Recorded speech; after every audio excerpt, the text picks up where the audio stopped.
Okay. So I think we're live. We are so excited. This was a reschedule last week, but here we are today. Thank you, everybody. I am super excited to do this. And if you're new to the group, my name is Claudia Elliott. I am a Spanish teacher in Jacksonville, Florida, and I teach level 1 AP Spanish and IB Spanish. And I love to collaborate with my incredible friend Christina, who is also teaching IB and AP. And like 3 weeks ago, we were talking about the new features of Go Formative. And we were talking about like, oh, what about this? What about this? And I said, oh my gosh, how beneficial would be to do this with my community? And of course, my friend said yes. So thank you so much. I'm going to let Christina introduce herself. And if you're live, let us know what you teach and where you are. Hi, everyone. Thank you, Claudia, for having me here. As Claudia said, my name is Christina Margiore. I am a middle school and high school teacher this year, and I live and work in Long Island, New York. So I say middle school this year because I've taught it before, but it's been a while. So I have 1 middle school class and then 4 classes at the high school. 2 of my 4 high school classes are seniors who are taking the IB exam, and many of them are also taking the AP exam. So that's what I'm teaching this year. And yeah, exactly what Claudia said. Last year, I kind of stumbled upon Go Formative. Actually, it was probably the end of 2020. School year when we were just going into the pandemic, and I learned about it and I was like, this is great for virtual teaching. It worked great last year for me when I was hybrid and also virtual. So I did a lot of stuff with it last year, and this year I think we all kind of got sick of like all the virtual things, and I said, let me just go back to like the good old things that we used to do, stepped away from it. But then once I started to use it again in my classes, I see how beneficial it is, especially in my upper level classes, because I can assign audios and various tasks for them to do independently, which has really been great. So I was playing around with it, and Formative is just so great that they're constantly coming out with new features and listening to teacher feedback and, listening to what we say, hey, I would really like to see this. And they're constantly changing it. So Claudia and I were just chatting the other day. I said, oh my gosh, have you seen this? Have you seen this? Have you tried this? And we were talking about how both of us use it in our classes. And she said, you know what? Let's get together. Let's plan a lesson. It'll be fun. So here we are. I know. I am very excited about this. And we wanted to know, where is your level of expertise in Go Formative? Like if you would say from 1 to 5, 1, like, oh my gosh, what is Go Formative? To 5, I'm an expert. What would be your level of expertise? We have an Hola Mariela. So, okay, so we have a 3. Mariela said it's a 3. That's comfortable. Okay, that's good. Okay, so let me show you what we have here. And I'm going to share my screen.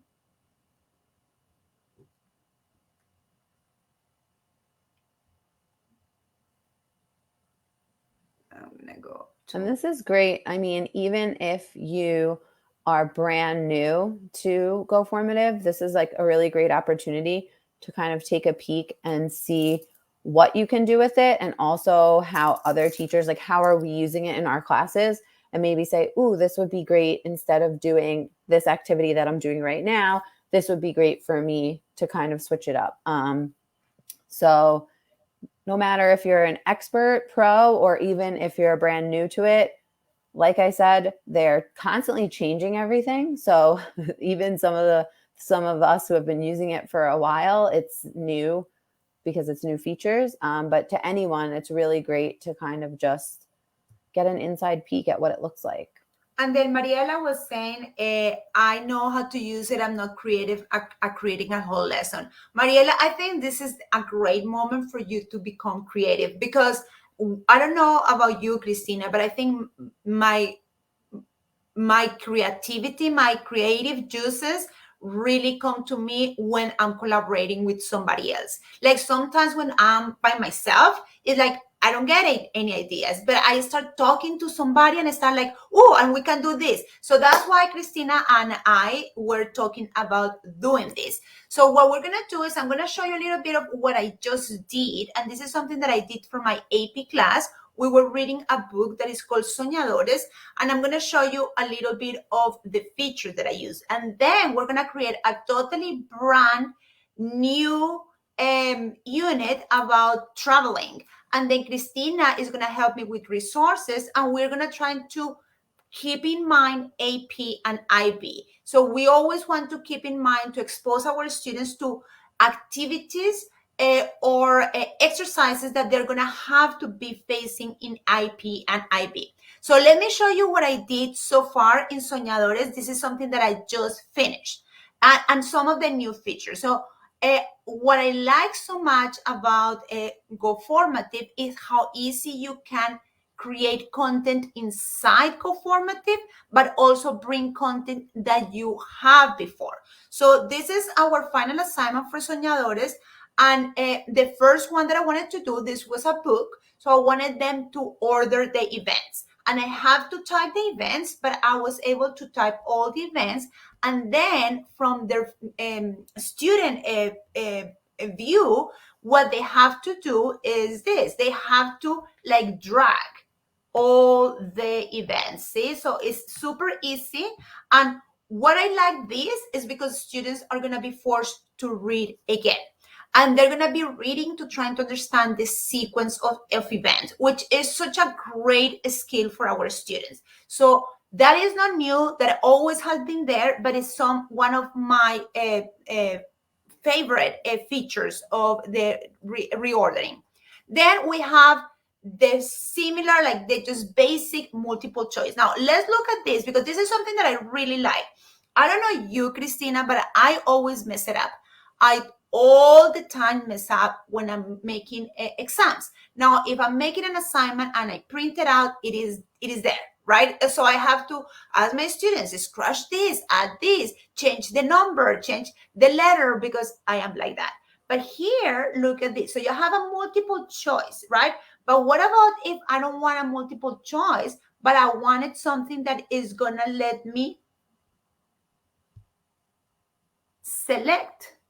So I can change it to, I can change the question type to multiple selection. So in that case, they can click more than one.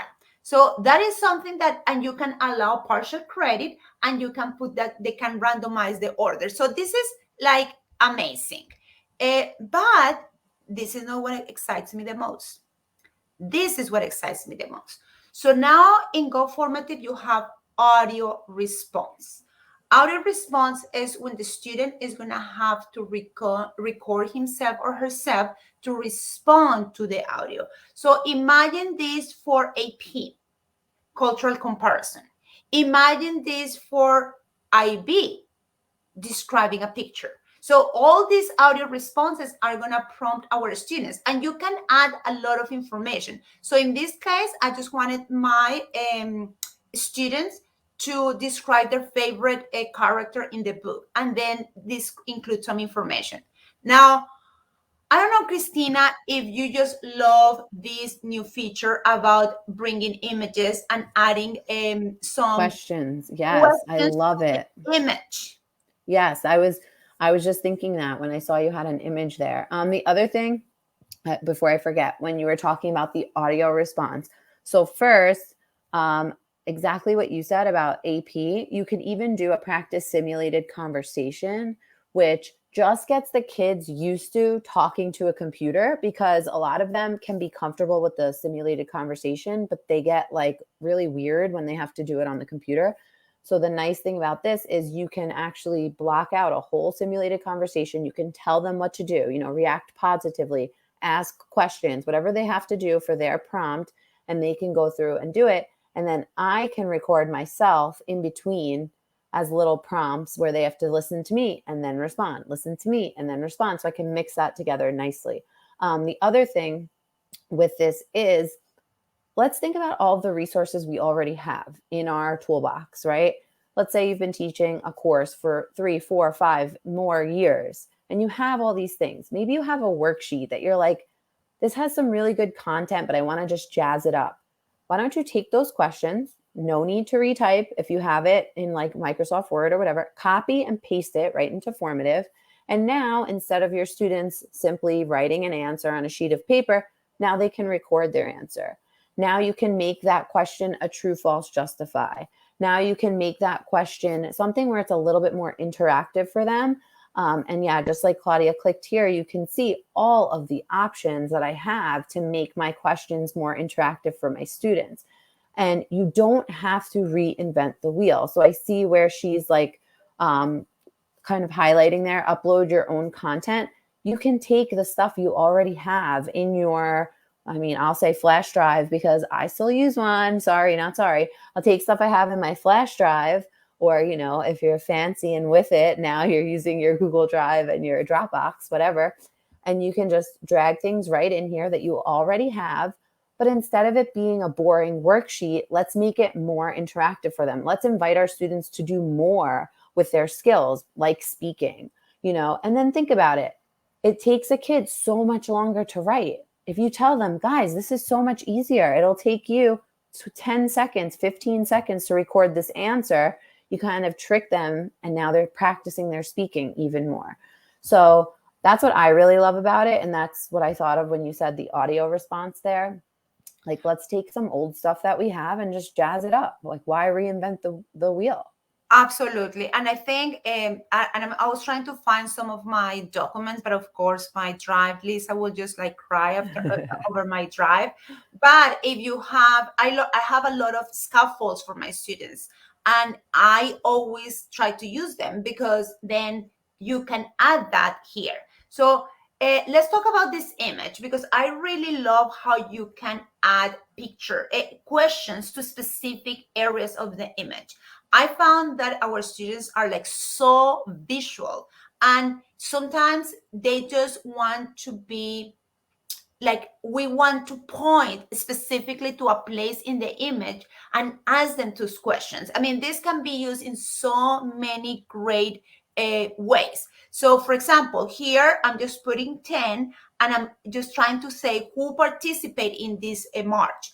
And then here, why they're marching. And I'm trying to, I should have it put here. Yeah, why are they marching? So I'm really pointing to specific areas. But imagine this for IB. Imagine how, if you are teaching IB and for standard level, their oral component is based on a picture. How much scaffolding can you do for, like, what do you see in the background? What do you see in the front? How can, like, you can prompt all these questions, you can type them there and allow the student either respond by audio or type it with like a great scaffolding to the 15 minutes oral that they're going to have to do at the end of their IB 4 years. And what you can have them do too, I'm just thinking for me, because I have the seniors, I'm really focusing on making sure they're comfortable with this image or the oral, the whole situation. And I want them to kind of walk through that prep. So I could use the show your work there, and I can make them show me their notes.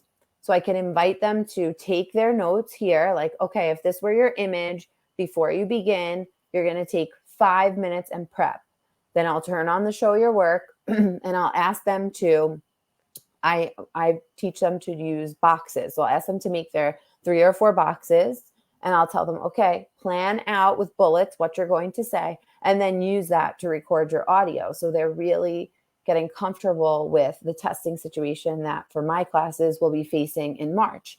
So it's just another way that instead of just write it down, think about traditional homework. You're forced to have them write. Have you seen this file response?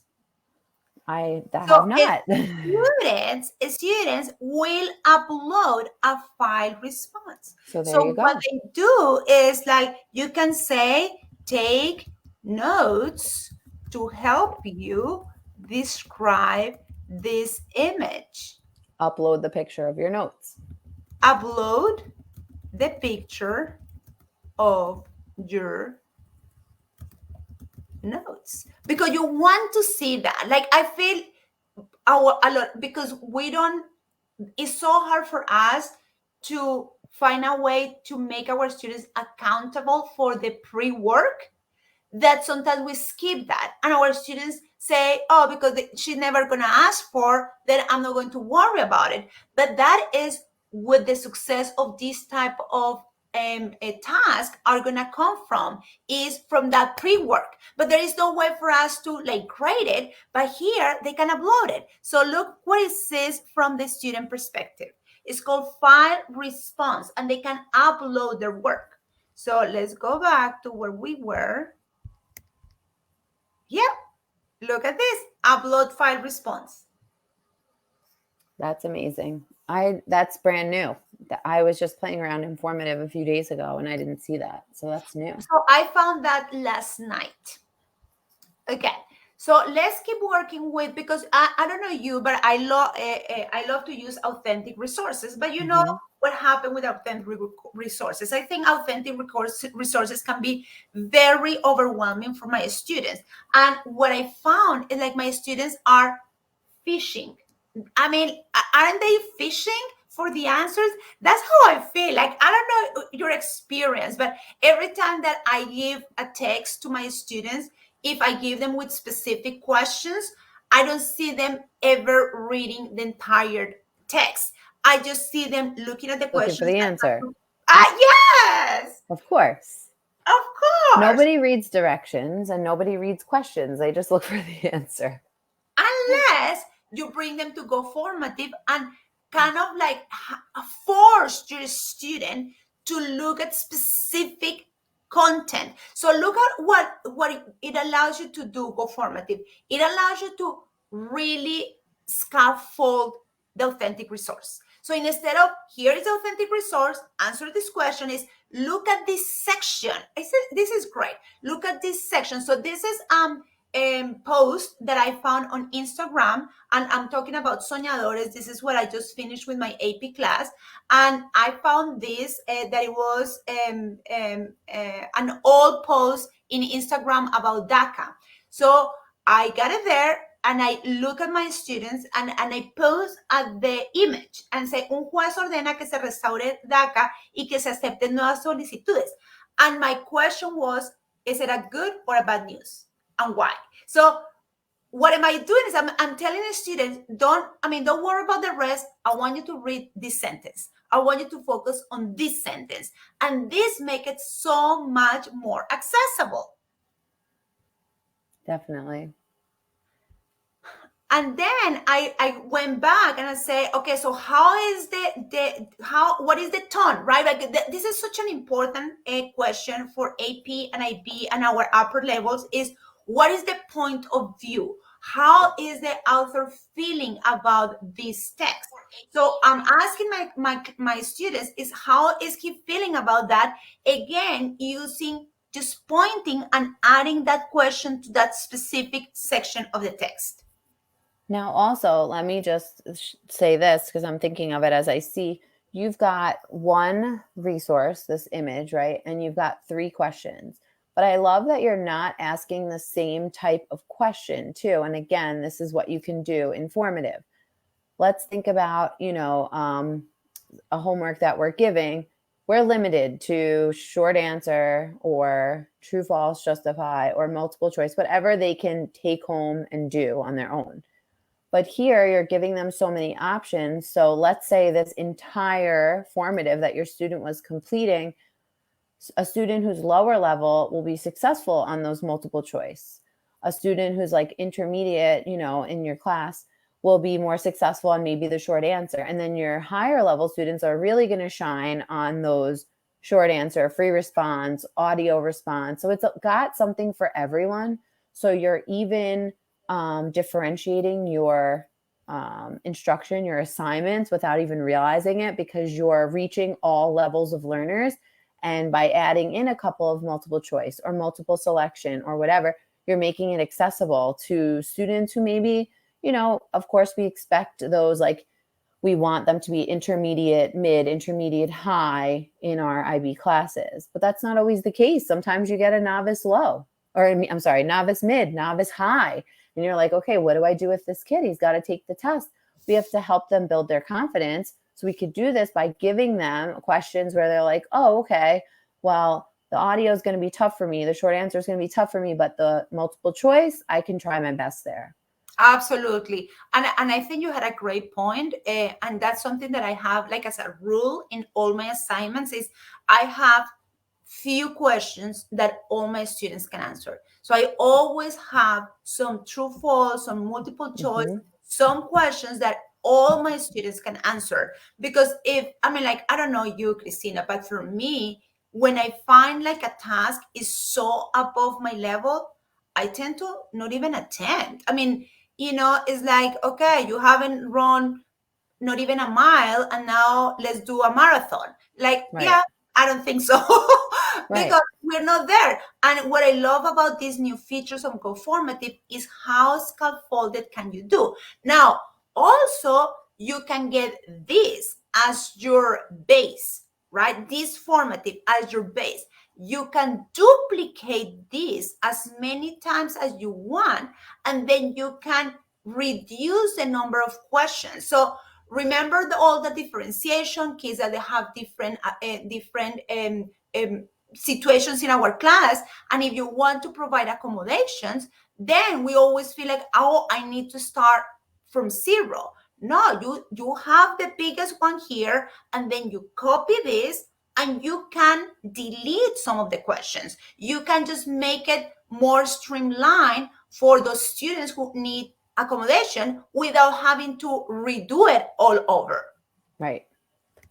And they don't even know that they've got a different version. Oh, no, they don't. Because they don't even know. Exactly. You can assign it to different students. So this is like, I mean, this is just like the beginning. Okay, right. So aren't you so excited about the new audio video feature?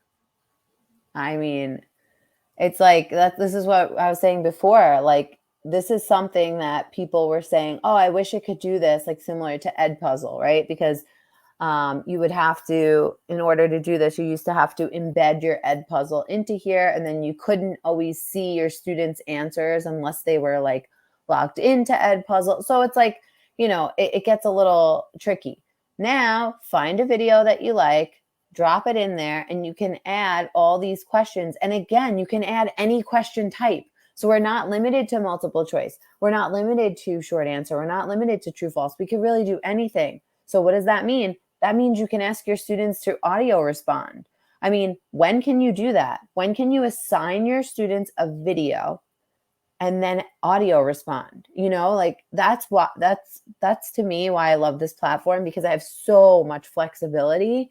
And it's so funny because people sometimes are like, are you like an affiliate for Formative because you're always talking about it? And I'm like, no, I'm not. But teacher to teacher, colleague to colleague, friend to friend, like when we find something great that works, we want to like shout it from the rooftops, because here's like my poor friends who are still using Edpuzzle, but then also using a Google form, and then also using Google Docs, and also using this, and also using Cami, and also there's too many things. The kids can't keep up with it. We can't keep up with it. Too many. Listen, I'm like a little bit of like a fancy font snob. I love when my things look really pretty. Formative is a basic look.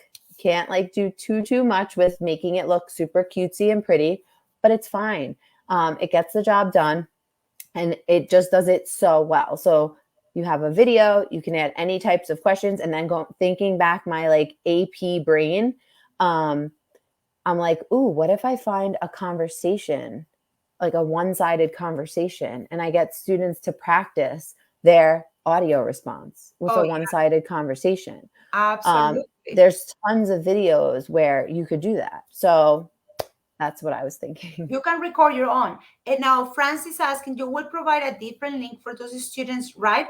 So Francis, this is what I do. I have all my students to sign in a class. So I create a class. I try not to use guest codes because I just want them to be all in my class. So I give them a link to be part of the class, and they sign up to the class. Now, if I have this Go Formative Soñadores, this is the full version, but I want to create a second version. And I know, Francie, that you have a lot of heritage speakers. So for example, this would be your heritage speaker Go Formative, but you want a different version for your non-heritage speaker. You want to like reduce the number of short response. You want maybe to eliminate some of the audio responses. You may want to put in the audio, eliminate a couple of questions because, you know, it's going to take them longer to the non-native speakers or non-heritage speakers. So what I would do is I would take my biggest one, the heritage speaker. I will duplicate it. I will eliminate the questions that I don't want to put there. And then I will have two Go Formatives. I take my regular Go Formative and I assign it in my account to the students who are my heritage speakers. So I'm going to click on Christina, Francie, Maritza, Claudia, Berta, Lisa. I click on that and I assign it to them. And then the other one, I assign it to the rest. But it's just a click. It's not like, oh my gosh, I have to do all this. It's just a click. And that's how I do it. Now, if you don't want your students to sign in your class, then you can do that. And what you're going to do is you're going to create a link, like a guest. You're going to assign it as a guest student. And as a guest student, each formative, each assignment is going to give you 2 different codes. So you can post on your whiteboard and on your, whiteboard in your class, heritage speakers, this is your code, and non-heritage speakers, this is your code. But then they realize that they're going to do something different. Sometimes I just don't want them to even know that they're doing something different, and that's how I do it. If you use Google Classroom, which we use in my school, Formative is able to sync with your Google Classroom. So you can sync your students by class. And then when I go to assign, like you see right there in the middle, you can assign to the whole class, or exactly what Claudia was saying, I will just assign to select students. I had to do this a lot last year because my classes were hybrid. So half students were home and half students were in the classroom.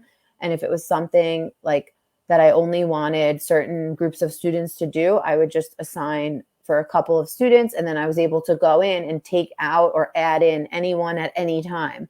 So let's say you expected Johnny to come to school to take the quiz on Formative today, and you start class and Johnny isn't there, but the Formative is open for Johnny.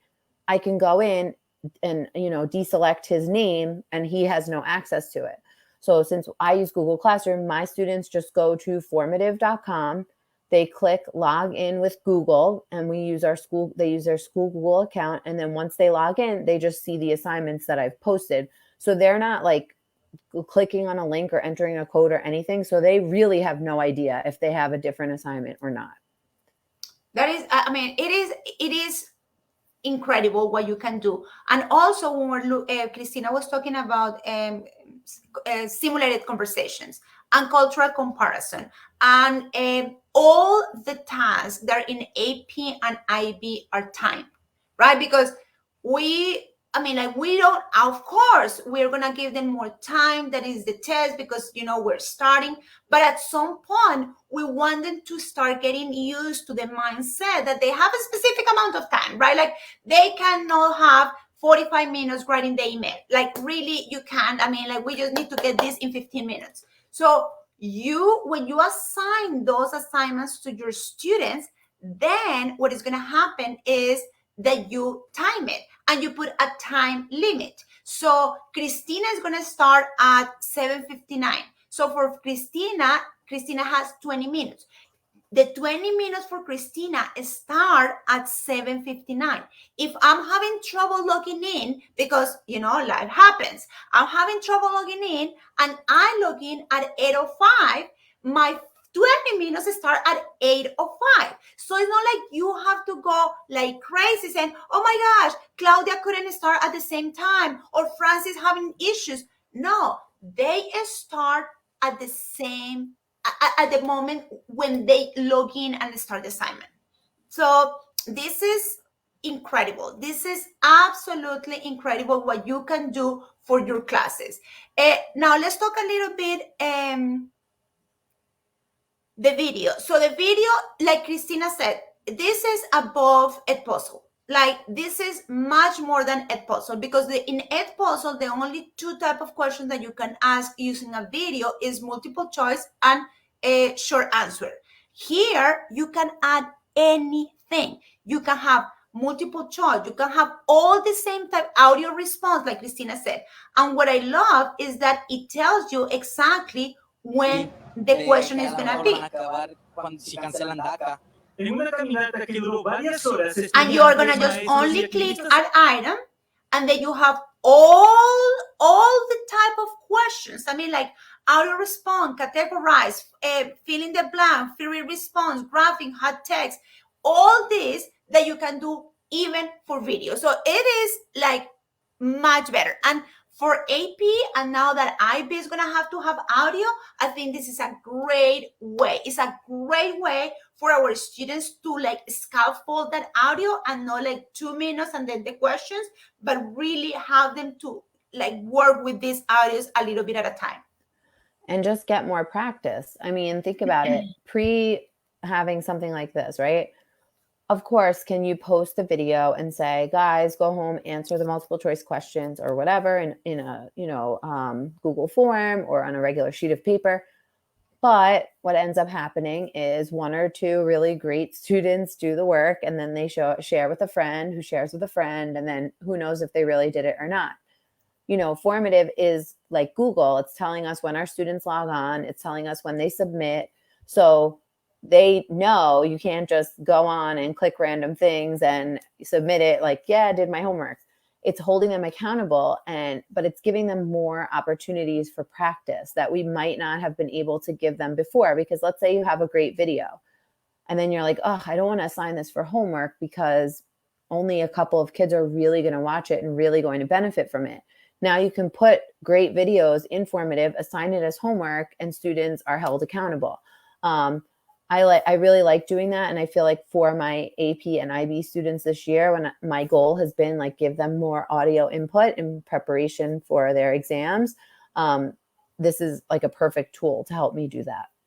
And then also, I don't know if you found this, Christina, but my students are at such a different level of proficiency. So when I ask them to bring their audífonos. How do you say audífonos? Headphones. Headphones. I have them to bring their headphones. And then what I do is they're listening to the audio at their own pace because they're different, right? So some kids are going to take 4 times to listen. And good for them. Let's go and listen some more. And some students are going to be 1, I'm done, right? So again, you don't want to hold the entire class if you have 30 kids in your class and everybody's listening and everybody's understanding different things. It is just so much more frustrating. And then you can have extra enrichment activities in your Go Formative. And in that way, you don't feel pressure that you have to be at the same time, at the same pace with all your students. They can go and work in such a different pace, and you can control because you can see who is working on what on your side. So it is incredible. Now, I think this is what you were talking about. This is an article that I found, and I wanted to make some adjustment, and I have it as a PDF. So instead of typing the whole thing again, I uploaded the PDF, and it was an article, and I added the questions. So this is what I love. And again, this is really scaffolding because I'm not asking the questions at the end.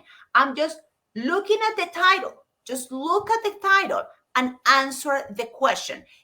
I just really think that this way of asking questions is so much easier to digest for students and is so much less overwhelming. So this is it. You are gonna be able to kind of like click on each one. And let's not forget, you don't only have to add questions. If Claudia wanted to, she could add a text block and she could define words that are challenging for her students. So let's say she expects her students to struggle, with the word frontera. Let's say, I'm just whatever I could see. She can put that little number, that little question right next to the word and define it. Or You don't want to give them a word in English, give them an image. You can add image and you can put it there. I mean, there's so many ways to scaffold this for our students. And it's not just questions, answers, assessments only, assignments only. It's really just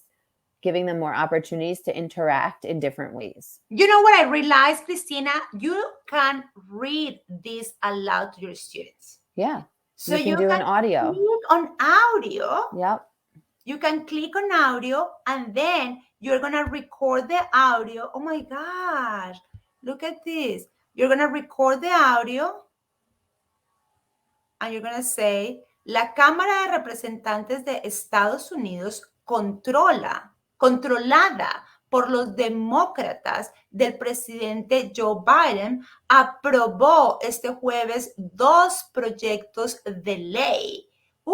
Proyectos de ley. Clase, ¿qué es un proyecto de ley? Sí. Oh my gosh, you can do like a storytelling. Like you can really read aloud this as if you were reading with them. Yeah. I mean, how much powerful it would be that. I just realized that. I just kind of like, oh my gosh, this is amazing. Yeah. Or even if you were doing this in class, right? Let's say you were doing this in class and you started to have a great discussion. You could turn your audio on and start recording what you're saying in case students are absent. And now, oh, you missed the class and you missed that amazing discussion. Well, I was able to record a little bit of what we said here so you can get some of it here. You know, there's so many things we could do with the audio. Absolutely. I love how much scaffolds can you add to the audio. I think we have, I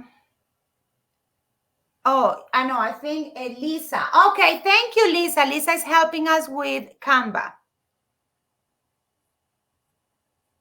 Yes. So she gives her students the join code. They sign in with their Google account. I don't have grade pushback from Formative to Canvas to PowerSchool. I manually enter grades. Yes. So I also manually enter grades, which I also love because for me, I do a point system. So Formative will show me responses with percentage, but also points. So you can change the point value for those questions. Like let's say the multiple choice questions are 1 point each, and then the short answers are 2 points, and then the long essay is 5 points, whatever. And I get a number like 75, then I can just put that into my grade book.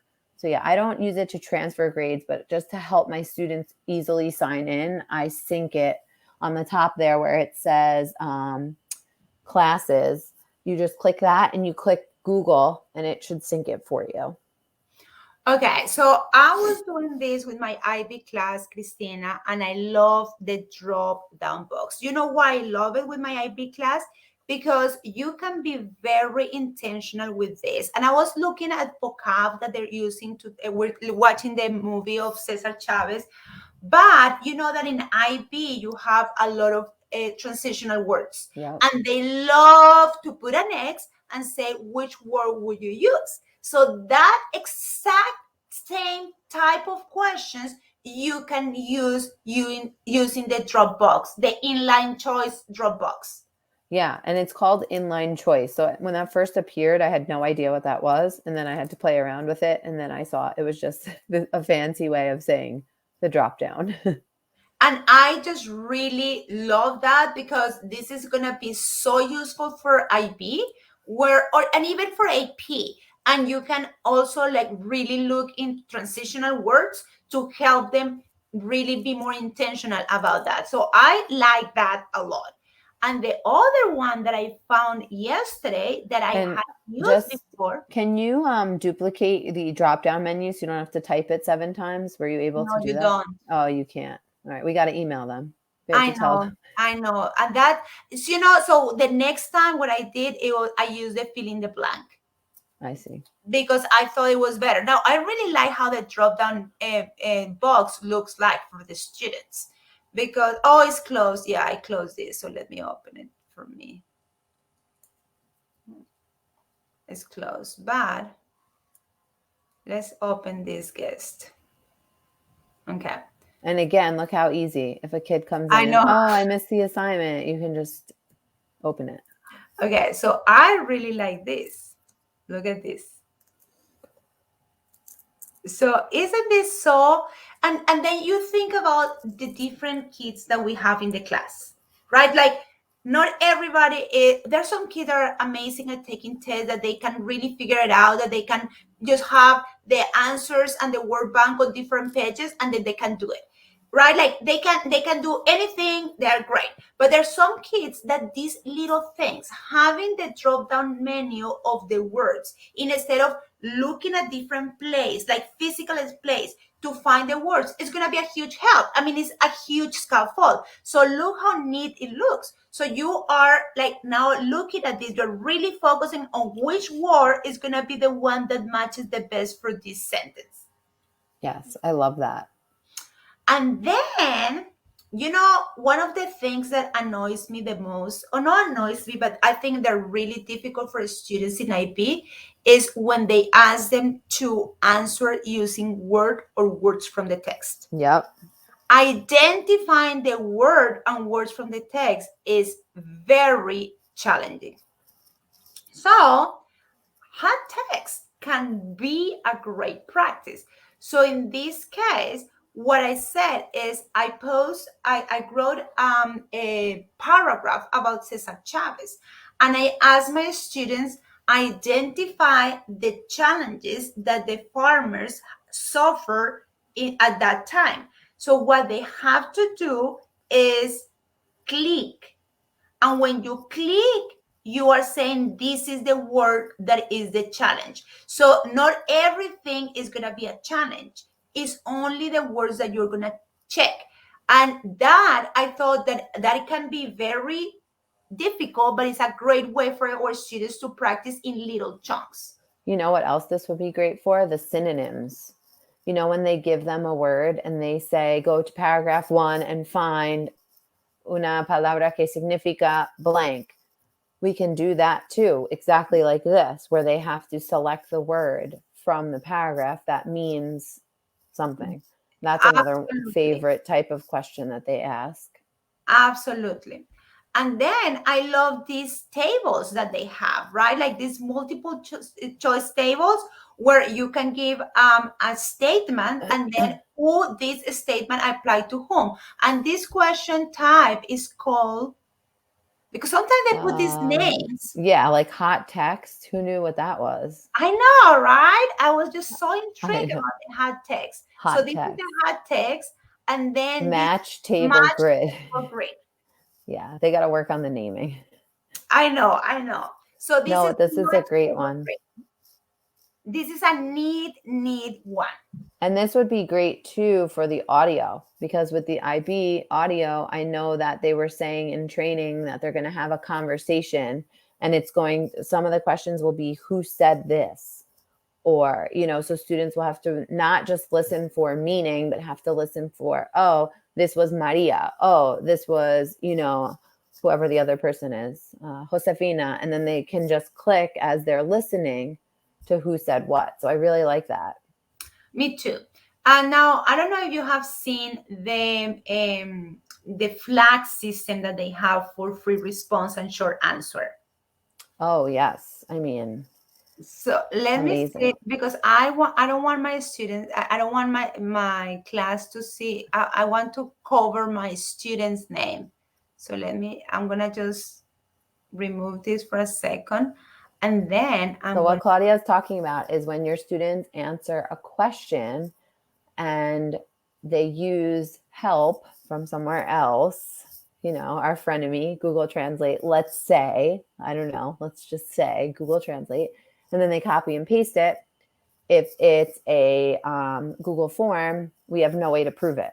And they'll swear up and down that they have a distant Spanish relative who's helped them, or a friend, or somebody's mother, or whoever it is that has helped them with the homework, and you have no way to prove it. And then it just becomes this circle of, this isn't your homework. Yes, it is. I know you use Translate. I didn't, blah, blah, blah, blah, blah, right?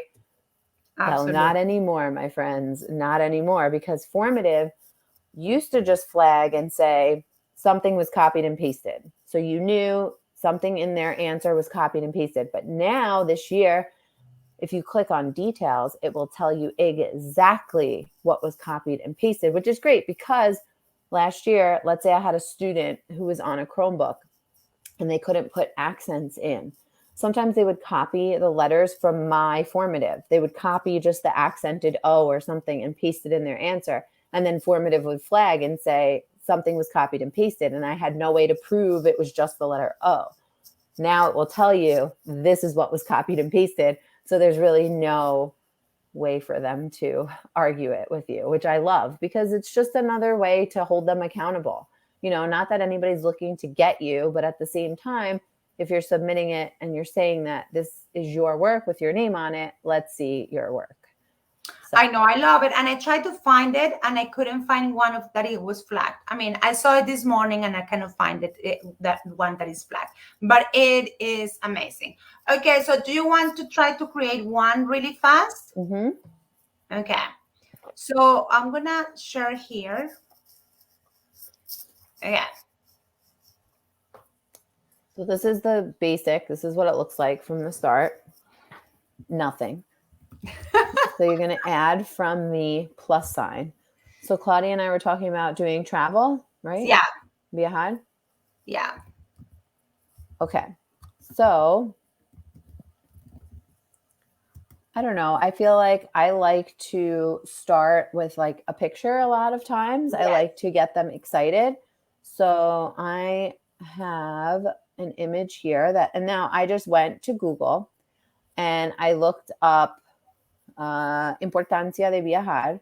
So I'm going to copy the image address, Claudia, and then I'm going to send it to you in our chat here, our little private chat on StreamYard. It comes up as this HTTPS English School. Do you see that one? Yes. So I just went to Google. I found an image. You right click on the image and you're just going to copy the image address. And then Claudia should be able to paste it on the red where it says add content. She should be able to click image and then just paste the address. So right there where it says search Google Images or add an image URL, you should be able to just paste it and it should come up, hopefully. I hope it works. Yay. Okay. So let's say we have this image and we want our students to start talking about brainstorming, maybe vocabulary, que ves en la imagen. Okay, so we can put this and we put like fruit response. Yeah. And we can put que ves en la imagen. Muy bien. And then what about if we put them to draw something? Let's imagine that it's a class that don't have much vocab and they're like struggling to get the words out. So what about if we can put show your work? Yeah, so let's see, show your work.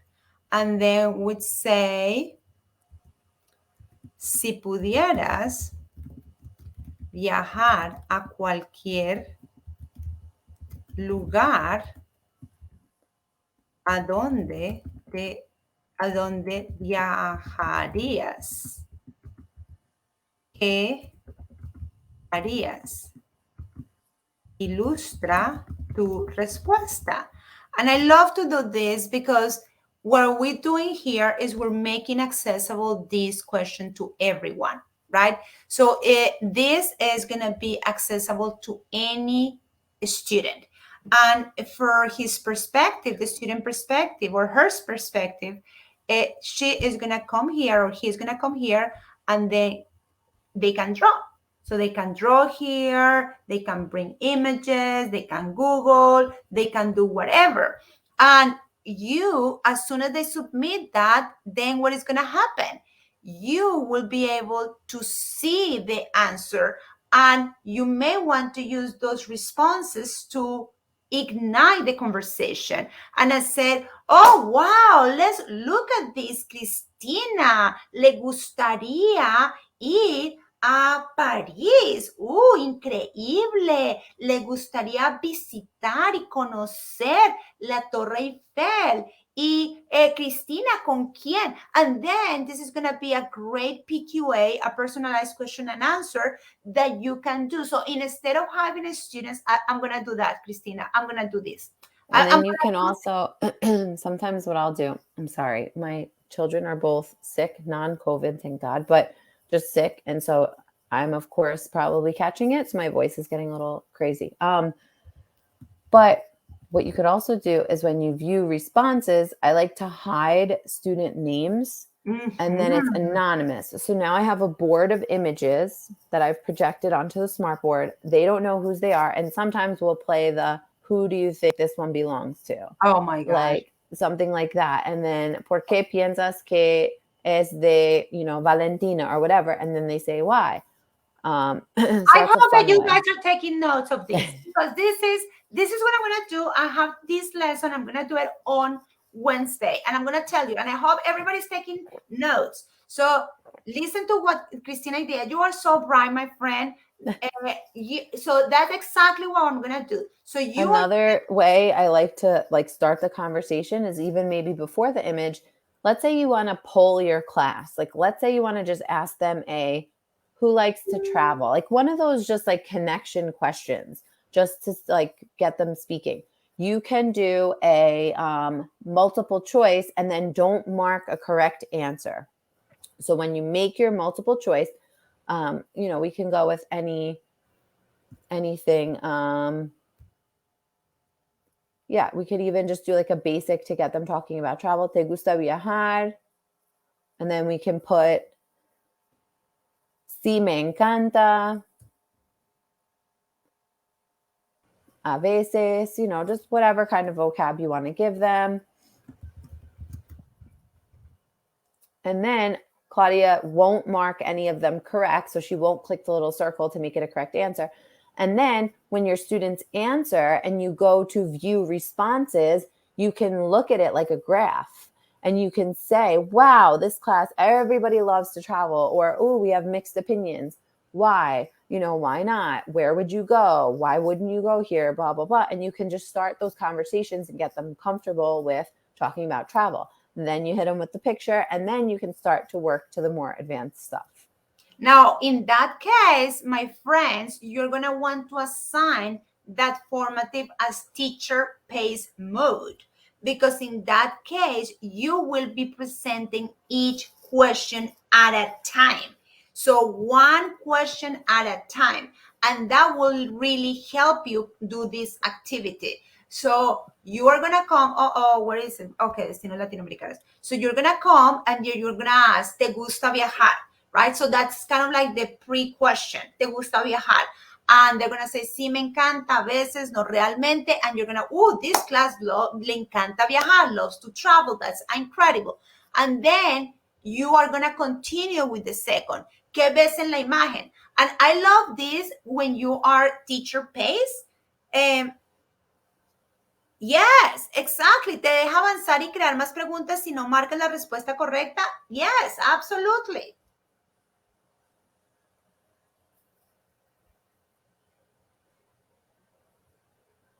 Oh, no, I don't know what Senia cannot hear. Yes, Senia, I'm going to share this with everybody later. But so you can advance. You don't have to wait until everybody answers. You can, like sometimes you have Christina got locked out or she lost internet connection and she cannot answer. That's okay. You can move and advance to the next question. And let's also say, let's say Claudia does the first, like, okay, te gusta viajar, sí, no, whatever. Then you go to the imagen, right? Let's say you get to the ¿qué ves en la imagen, right? And you have your students, okay, everybody, let's have you work independently, brainstorm, then maybe turn and talk, and they're working. And you hear like somebody say something and you go, oh, this would be like a great question to add. While they're working, I can sneak over to my computer, go into Formative and add the question right then and there. Even if they're on it, even if they're working on it, it doesn't matter. I can go right in, I can add the question, pretend like it never happened. They won't even know. And then you just keep it moving. I But I love love that because how many times, I mean, come on, we're all human. You make a mistake. You push out a Google form, a doc, a slide, something to your students. They open it and they're like, oh, that has this or it's missing this. Now you have to remake a whole new one and re-push out a whole new one. Not with Formative. You can edit as you go. So if your conversation leads you to a really great place, then maybe you add a question in and add that for later on or something like that, just to give them, really connect it, make it special for that class. I love it. I am loving it all this. And then what you can do is, have you seen all these quizzes about like what type of travel, Yes. what type of trip do you want? So I found this cute test and it's just 5 questions. Also, how do they answer que ves en la imagen? This is to brainstorm vocab that they know. And I love that you're doing it as a teacher pace, because this is when we pull together everything. So everybody's working, Senia is working, everybody's working here, Marie is working, Amina is working, Lisa, everybody is in the formative. And what you want to do is type any words related to the image. So you are brainstorming any vocab that you already know. Now we're in AB and IP, so they should know something. Hopefully. Yeah. But the best part of this is that when you give them, a minute or two, and then you project the answers, and then everybody's gonna benefit for everybody's answers. So I love these type of activities when you share with the class, because you make their answers visual to the entire class. And I also like that. So usually pre-formative, I would have to do this in, let's say, like a Google slide that they were all typing in at once, or a Google Doc that everybody's typing in at once. So now your low achievers or your lazy students are just reading what the other kids are saying. Maybe they're not writing anything and they're just kind of hanging out in the doc. Now, this gives every single kid space to think and answer before I project everybody's answers on the board, right? So I really have time to think at my own pace. And you'll have your high achievers that have their lists of like 15 or 20 words. And you're like, oh my gosh, I didn't even think of that. Amazing. And then you'll have your kid who comes up with 3 words. But you know what? They're still doing it. Versus one kid is writing 15, 20 words in a shared Google Doc, and then nobody else is contributing because the one superstar is doing all the work. So I really like that this gives everybody space to answer their own question without feeling the pressure of other people. And then I can share the responses if I want to. Yes, I think this is great.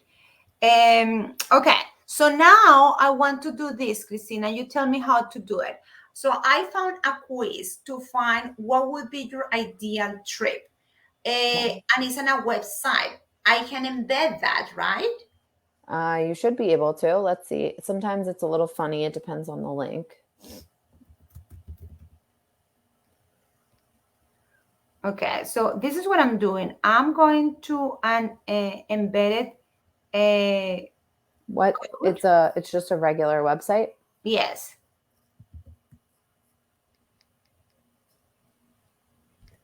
Senia asked, what activity is this informative? So if you're referring to the image, we just added an image, and then we added a short answer response, short response, and then we added I forgot what the second one was. Show your work. We added 2 different types of questions to the image, and now we're working on Embed, which we're trying to get a website in there. So Claudia, what do you want to do? We want to have students visit the website and do what with it? I wanted to take the test. Okay, so they're going to leave, like click off of Formative to take the test? Yes. So then what I would do is get rid of the embed. I would add text. So if you get rid of the embed and you add text, you can instruct students to, go to this link, click here, and then you can actually hyperlink inside of add text. Okay. So you have that's to get out of embed, because now embed works great if you have a Quizlet or something you want to embed. So hit plus and then hit text. Yep. So type your text.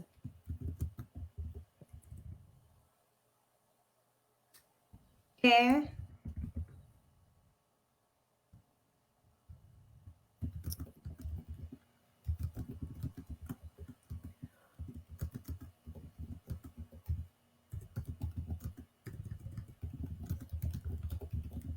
Y completa el quiz. So let's say highlight right there, ve a este, right? And then see the little to the right, the chain, click that, and you can put the URL right there. Oh, okay, hold on.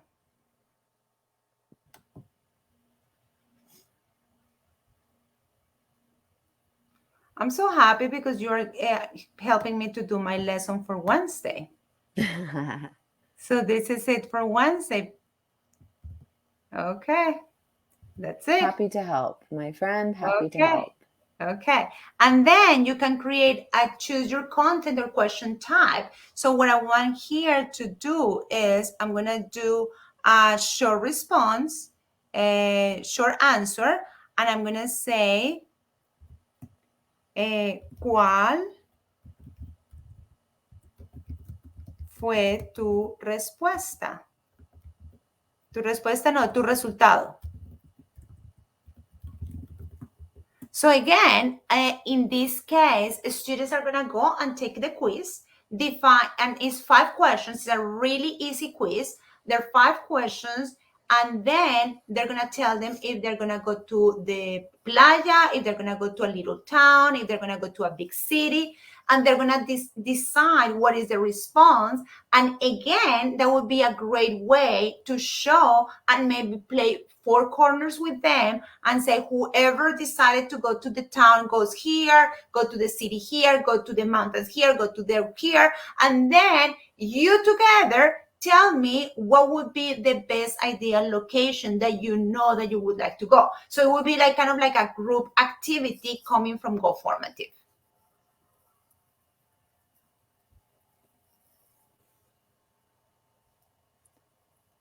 Okay, do you want to add, I just did a quick, I told you I'm a flash drive girl, so I didn't have my flash drive on me when we started, but let's say we found this article, it's a PDF on traveling. So again, I'll send it to you in our little private chat here. This is a PDF on ¿Por qué viajar es bueno para nuestro cerebro? And it's got a couple of bullet points. But let's say you wanted students to interact with this article.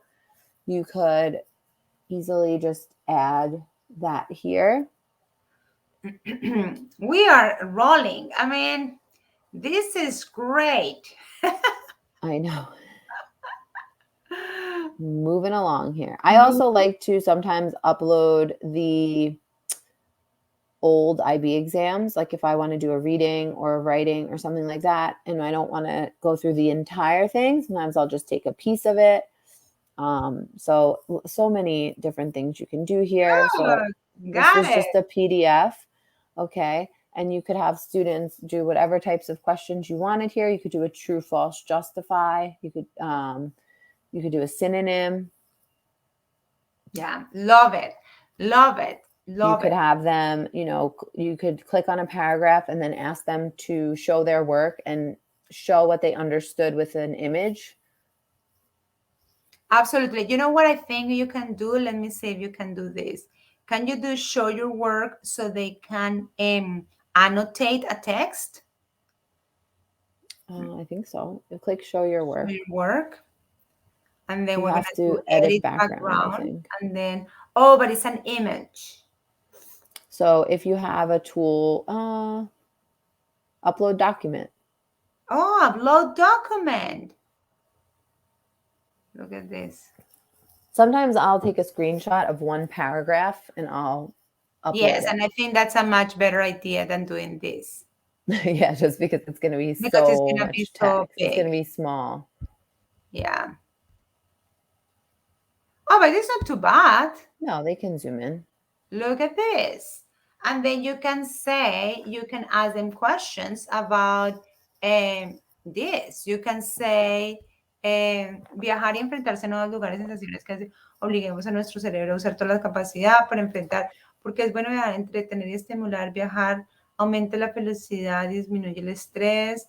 Okay, so, ¿qué ventajas tiene viajar para tu estado de ánimo?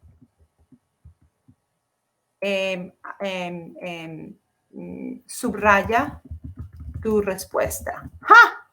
So in that case, the student is going to just come back here and is going to underline that. Right. So this is how the student is going to look like. And then here, show your work. ¿Qué ventajas tiene para subrayar tu respuesta? So I can come here and I'm going to just subrayar mi respuesta. Viajar aumenta la felicidad y disminuye el estrés. And that's my answer. I love this. And then you can do all your audio activities, right? Yep. So you can record here and you can say,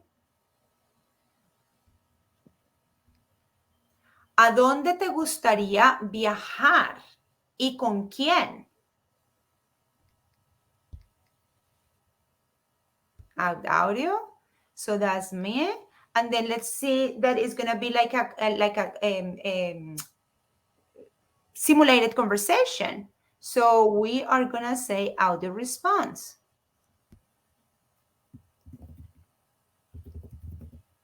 And then you continue. This is great. I love it. It's so, and we're just throwing out ideas, like the tip of the iceberg here. You can do, the possibilities are endless. This is why it's such a great platform. So I think this is going to give us great ideas, and I hope everybody was taking notes, because the amount of activities that you can do, the hot text, the inline, the matching, the audio response, the video, all those are really great features that for all your classes, but especially for those upper level that really give us so much trouble when it comes to planning, it's going to give you so much flexibility in terms of you can do it as a class, you can assign it so they can do it at their own pace, and you can create different versions that is going to allow you to serve different groups in your classes. And in IB, when you have co-seated classrooms, is such a great way, an effective way to be able to provide lessons for everybody. Definitely. I have the SL and HL students in one class, in one physical classroom. So I could, for the beginning where you have the image, I can just give my SL students practice with images. I can give my HL students practice with text so they get used to that for the individual oral. So it's really, we can't say enough good things about it, really. And we have a question that says, can you stop a formative and resume later? So what I do, yes. And what I do is I tell my students not to submit. Now, you can allow, when you assign a formative, you can allow students to change the answers, like come back and edit the formative. I don't like to do that. So what I do is, if they're working on something, they can leave the formative and then come back, and I don't close it. So it's going to stay there so we can resume.